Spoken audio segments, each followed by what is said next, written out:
Air India flight AI-171-এর সাম্প্রতিক দুর্ঘটনার গভীরে যাব, মানে যে মর্মান্তিক ঘটনাটা ঘটল আমেদাবাদের কাছে।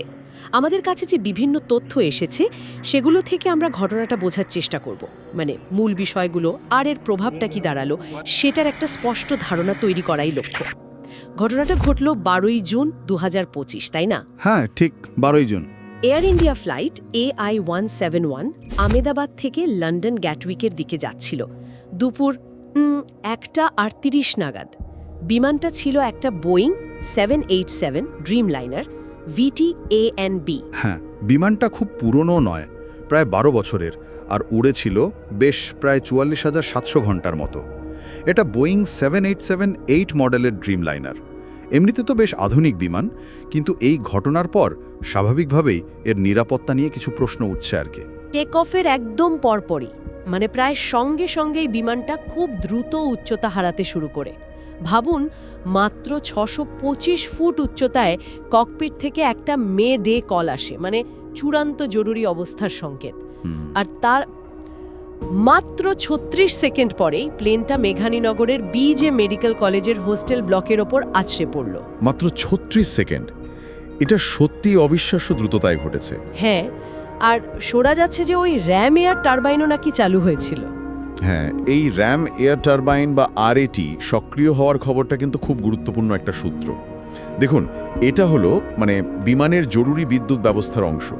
এটা সাধারণত তখনই চালু হয় যখন দুটো ইঞ্জিন বা প্রধান বৈদ্যুতিক ব্যবস্থা মেন পাওয়ার সিস্টেম পুরো বিকল হয়ে যায়। ও আচ্ছা। এখানে লক্ষ্য করার মতো ব্যাপার হলো টেক অফের ঠিক পরে RAT চালু হওয়াটা কিন্তু অত্যন্ত বিরল। এটা একটা বড়সড় সিস্টেম ফেলিওরের দিকে ইঙ্গিত করছে, একেবারে ফ্লাইটের শুরুতেই। আর এই দুর্ঘটনায় যে কি পরিমাণ ক্ষতি হয়েছে, মানবিক ক্ষতিটা বিশাল। বিমানে ছিলেন 242 জন, 230 জন যাত্রী আর 12 জন ক্রু। তার মধ্যে মাত্র একজন বেঁচে ফিরেছেন, 241 জনই মারা গেছেন। হ্যাঁ, আর শুধু বিমানের যাত্রীরাই নন।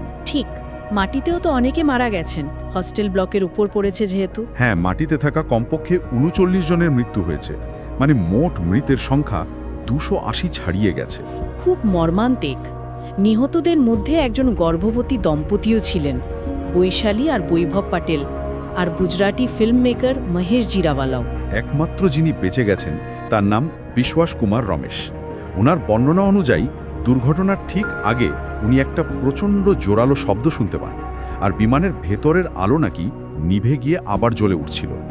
তার মানে এটা কি ওই বৈদ্যুতিক গড়বড় বা ফেলিওরের দিকে ইঙ্গিত করে? হ্যাঁ, এই তথ্যটা সেই সম্ভাব্য বৈদ্যুতিক ব্যর্থতার তত্ত্বকেই আরও জোরালো করছে, তাই না? দুর্ঘটনার পরেই তো আহমেদাবাদ এয়ারপোর্ট বন্ধ করে দেওয়া হয়েছিল। হ্যাঁ, স্বাভাবিকভাবেই। আর জরুরি উদ্ধারকারী দল NDRF এর একাধিক ইউনিট সবাই দ্রুত ঘটনাস্থলে পৌঁছে যায়। সরকারও খুব গুরুত্ব দিয়ে দেখছে। প্রধানমন্ত্রী, অসামরিক বিমান পরিবহন মন্ত্রী সবাই উদ্বেগ প্রকাশ করেছেন। প্রভাবগুলো কিন্তু বেশ তাৎক্ষণিক ছিল। এয়ার ইন্ডিয়া তাদের সব 787 বিমানের সেফটি চেক আরও কড়া করেছে। হ্যাঁ, আর এর ফলে তাদের আন্তর্জাতিক রুটে ওয়াইড বডি বিমানের পরিষেবা প্রায় 15% কমাতে হয়েছে। এটা কিন্তু একটা বেশ বড় পদক্ষেপ। তদন্ত তো চলছে নিশ্চয়ই। অবশ্যই, তদন্ত পুরোদমে চলছে। ভালো খবর হলো ফ্লাইট ডেটা রেকর্ডার আর cockpit voice recorder black box দুটোই উদ্ধার করা গেছে। ও, তাহলে তো তদন্তে সুবিধা হবে। হ্যাঁ, অনেকটাই।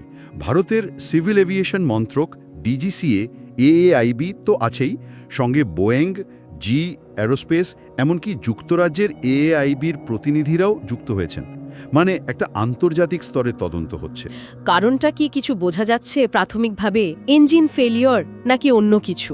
দেখুন, প্রাথমিক ধারণা করা হচ্ছে যে ইঞ্জিন বিকল হওয়া বা অন্য কোনো যান্ত্রিক ত্রুটি এর কারণ হতে পারে। কেউ কেউ আবার বলছেন সম্প্রতি যে মেরামতির কাজ হয়েছিল সেটার সঙ্গেও হয়তো কোনো যোগ থাকতে পারে। তবে এগুলো সবই প্রাথমিক অনুমান, চূড়ান্ত কারণটা জানতে এখনও একটু সময় লাগবে।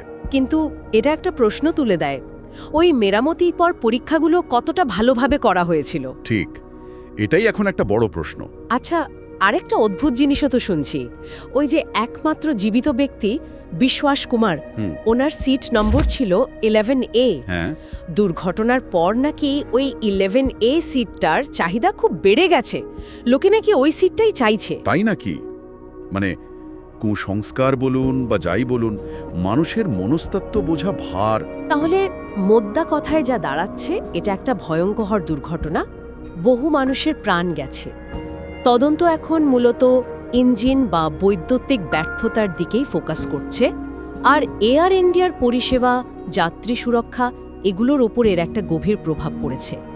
এই ঘটনাটা আসলে বিমান চলাচলের ঝুঁকি আর এই ধরনের তদন্ত যে কতটা জটিল হতে পারে সেটাই আবার মনে করিয়ে দিল। হ্যাঁ, একদম। আর সবশেষে একটা বিষয় হয়তো ভাবার জন্য রেখে যাওয়া যায়। দেখুন, তদন্ত তো চলছে প্রযুক্তিগত কারণ খোঁজার দিকে, মানে ইঞ্জিন ফেলিওর হলো কিনা, মেরামতিতে কোনো গণ্ডগোল ছিল কিনা, এসব। কিন্তু এর পাশাপাশি বৃহত্তর সিস্টেমটার দিকেও তাকানো দরকার, তাই না?